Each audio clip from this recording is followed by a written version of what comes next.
Now, yesterday, Illinois Democrats lost their bid to pass a firearms confiscation bill. It was close, but no cigar.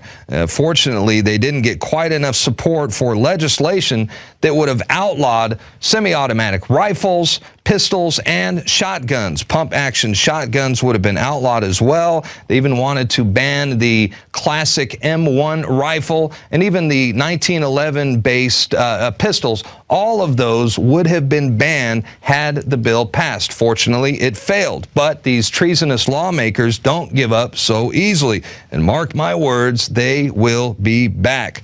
Following their failure yesterday, Democrats have pledged to reintroduce legislation that will outlaw the Second Amendment.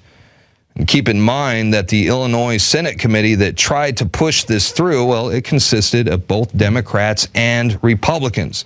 These are individuals who swore an oath to, defend the Constitution. As far as I'm concerned, they are now committing perjury to their oath of office. This is a serious offense, and they need to be held accountable. And Illinois Governor Pat Quinn, he has also indicated that he too will push for outlawing semi-automatics. So there you go. Now, on the flip side to all this, we do have good news. There is a police chief in Pennsylvania who is proposing a Second Amendment Preservation Ordinance. And, the town is small, but the message is clear. Do not infringe.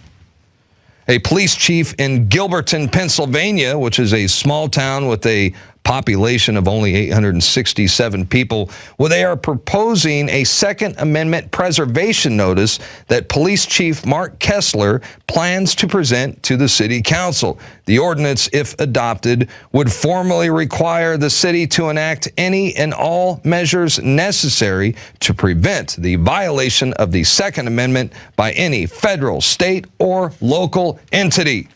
So it's pretty simple. What they want to do is formally recognize the Second Amendment to the Constitution that guarantees our right to keep and bear arms.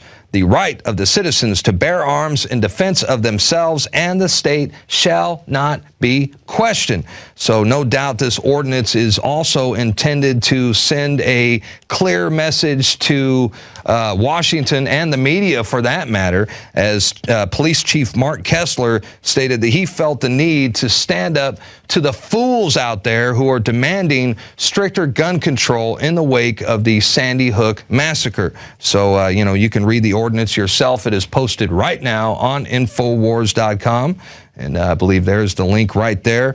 And look, if dozens or hundreds or even thousands of cities and states across the country take similar action, perhaps any attempt to pass, these draconian gun control laws, well, they can be pushed back or stopped completely. One can only hope.